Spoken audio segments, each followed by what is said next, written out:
On the night my sister died, I was the one holding the knife. But no one ever asked me why. Why the blade had my fingerprints, why my eyes were dry, and why the girl everyone adored had begged me for silence in her final breath. I had just turned 18 the day my sister Miriam was found dead. There was supposed to be a cake. My favorite one too, Black Forest, with layers of cherry jam and thick whipped cream. But instead of candles, the living room was full of sirens, police tape, and my mother screaming like something feral had been ripped from her throat. Everyone remembered her as perfect. Miriam, the golden child. The scholarship-winning, violin-playing, always smiling miracle child. I was the shadow, her twin, but not identical, not brilliant, not beloved. The media called it a tragedy. The police called it an open investigation. My father called it an accident. But they found the knife in our room.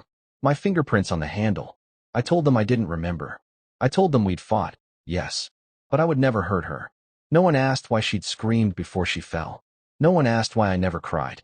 Miriam's last words weren't poetic. They weren't a whisper of forgiveness or fear. They were gasped into my ear as I held her bleeding body in the dark corner of our shared bedroom. Don't tell them. Ever. Promise me. She didn't say who. Or what. And then, she died. People forget that even twins have secrets. We may share a birthday, a home, and a bloodline, but Miriam had a whole world inside her I was never allowed into. That night, though, for the first time, she let me in. Just long enough to hand me a truth I could never give back. The funeral was a performance. White roses. Violins. My mother sobbed so hard she had to be sedated. My father stood like a statue, gripping the folded program until it tore in his hands. I watched it all through a glass wall. Not a tear. Not a word.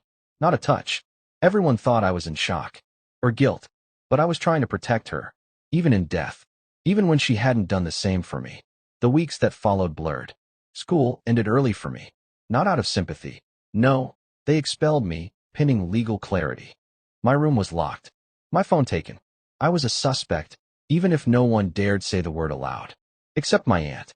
She came by one evening, uninvited, smelled like gin and grief. She sat across from me in the silent kitchen and said, "I always knew you had it in you. Jealousy's a sharp thing." And for the first time since Miriam died, I laughed. Because she was right. Jealousy is sharp, just not in the way she thought. It took me 3 weeks to find her journal. It was hidden behind the violin case, taped beneath the wooden floorboard of our old closet. A thin red book with a broken lock, pages curling with time and secrets. I didn't mean to find it. I had gone in just to smell her again. Her perfume still clung to the old sweaters she used to wear. But the journal fell when I shifted the box, as if it had been waiting. The entries were messy, unfinished. Some were just names. Places. Codes, maybe. But one phrase kept repeating. He watches me. And later, if I disappear, it's not an accident. I stayed up the entire night reading every word. Slowly, the image of the sister I thought I knew, beloved, angelic, adored, began to decay into someone terrified, cornered, desperate. She spoke of a teacher. She never named him. Just H. Someone who praised her too often. Stayed behind with her after music practice. Someone who knew how to keep secrets. My stomach turned. I remembered him. Mr. Hargrove. Always too friendly. Always asking if we needed a ride. I never liked him. Miriam once said I was paranoid. No one had looked into him. No one even questioned why Miriam, who had once played violin with joy, suddenly quit a month before her death. I printed the journal pages. Took them to the police. They said it wasn't enough. That the book could have been fiction. That grief does strange things to memory. So I did what Miriam never could. I confronted him. He lived 2 towns over now. Retired. Still giving private lessons. I went as a new student. Told him I wanted to learn violin again. He welcomed me with a smile. His hands hadn't changed. By the 3rd lesson, I had planted a recorder. By the 5th, I had what I needed. He spoke her name. He said she had been special. He said she understood things other girls didn't. And when I asked, calmly, carefully, what happened to her, he said, she couldn't handle the pressure. Some girls break. I stood up, told him my name. His face drained. I left him the recordings. Mailed copies to the police, to the school board, to every parent in his neighborhood. 2 days later, he fled. 3 days later, he was arrested. And still, no one asked me why I held the knife. Not until the trial. The courtroom smelled like old wood and judgment. Reporters lined the back benches. My parents sat in the second row, stiff, silent, my mother gripping her rosary as if it could exorcise the shame from our blood. My father didn't look at me. He hadn't, not since the arrest. Not since the word murder was whispered into the cold breath of our family name. They weren't here for him. They were here for me. Because when Hargrove's house was searched, they didn't just find my sister's name in his files. They found mine. Photos. From years ago. When I was 12, 13, 14. He had been watching me, too. But the narrative had already been written. I was the angry sister. The jealous one.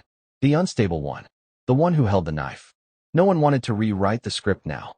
The prosecution didn't charge me with murder. They couldn't. Miriam had taken her own life. That much had been ruled clear by the medical examiner. No signs of struggle. No foreign DNA on the blade. Just her fingerprints and mine. But now the question was, why was I there? The DA wanted obstruction, tampering, emotional manipulation, something to make sense of the mess. Because I hadn't called the police right away. I hadn't told them about the journal until weeks later. I had cleaned the blood. I had held my sister's body until dawn. They said I was covering for myself. The defense said I was covering for her. But I wasn't doing either. I was covering for truth.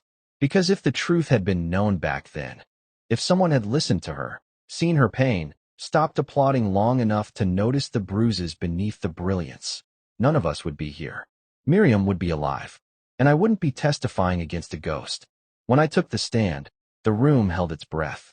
I didn't cry, not because I wasn't sad, but because I had spent so many nights screaming into pillows, clawing at silence, choking on apologies I never got the chance to say.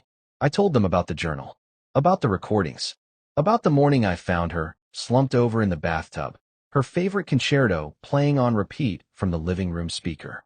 I told them she had begged me not to let the world remember her as broken. She wanted them to remember her music, her smile, not the horror, not the man who took everything. When I stepped down, my legs were numb. The room didn't clap, but my mother wept. For the first time, and I didn't look away. The trial ended with a hush. Hargrove was convicted on multiple counts of child endangerment, indecent conduct, and possession of illicit material. They didn't have enough for assault, not with the statute of limitations, not without Miriam's voice. But they had enough to end his freedom. The verdict didn't feel like justice. It felt like bones settling into dirt. When the gavel fell, I didn't look at my parents. I didn't look at Hargrove either. I looked at the empty seat beside me, the one they used to keep for Miriam at church, at recitals, at family dinners. I imagined her there, hands folded, head tilted, as if waiting for the music to begin. But there was no music now, only aftermath. After the trial, my name was both forgotten and unforgettable. The girl with the knife, the sister with the secrets, the one who had loved her sister too quietly, too fiercely, too late. Reporters stopped calling. The neighbors stopped pretending they didn't see me. My inbox dried up. My parents moved out of town, said they needed a fresh start. They never asked if I wanted to come. I didn't. I stayed in the house. I planted marigolds over Miriam's violin. I took her journal and burned it page by page, not out of shame, but release. She had written those words to survive. Now, I wanted her memory to live outside of those pages, not trapped within them. 6 months later, I opened a community foundation in her name, the Miriam Hope Initiative. Free counseling for abused teens. Safe music spaces. Anonymous tip lines. We held candlelight concerts every December, the month she died.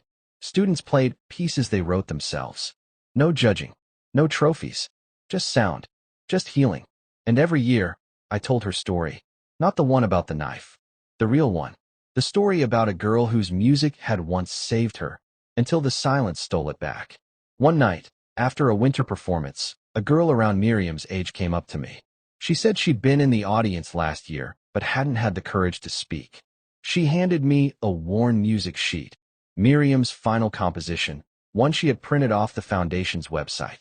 I started violin again because of her, she said. I nodded, took the sheet, held it close. Miriam wasn't in the ground. Not really. She was here, in every trembling note, in every girl who found her voice again, in every silence broken. And maybe that's what the knife was for, not to end her story, but to carve a space for truth. A truth that still bleeds, but now sings. I found it a year after the verdict, tucked behind the old piano in our living room. The one Miriam used to sit at for hours, coaxing melodies out of silence. It was a sealed envelope. No name, no stamp, just the faint smudge of her handwriting on the back. Inside was a single page, and on it, if you're reading this, I probably couldn't say it out loud, but you were the only one who ever saw me. Really saw me. I know you think you failed me, but you didn't. You kept me alive longer than anyone else ever could. And if I had to live this life again, even with all the pain, I'd still choose you as my sister. I didn't cry. I just stood there, the letter against my chest, feeling her presence like a breath in a room that had gone still. They say grief fades. They lie. It doesn't fade. It changes shape. It settles in the corners, waits in music, stirs in the quiet. And sometimes, it brings you home. 10 years have passed since Miriam left. I don't keep her room the same anymore. The walls are painted a soft green now, not because I wanted to erase her, but because she loved spring, and it always felt like her season. I've turned it into a music space. Not a shrine, not a museum, just a room where sound lives freely, without shame. I still have the knife, not to glorify it, but to remind myself that silence can kill, and sometimes, to survive, you must cut through it. People stopped asking questions a long time ago. Most have moved on. Most barely remember the headlines. That's what time does. It wears down the sharp edges until only those who were cut still feel the pain. But sometimes I get letters. Not from journalists. From girls. From boys. From people who read about Miriam's foundation online or who came to one of our silent concerts. They don't say much, just enough. Your sister saved me. I play now. I speak now. I live. And on those days, I believe in something like redemption. Not forgiveness. I never asked the world for that. Just a place to set the weight down. I'm married now. He doesn't ask about Miriam much.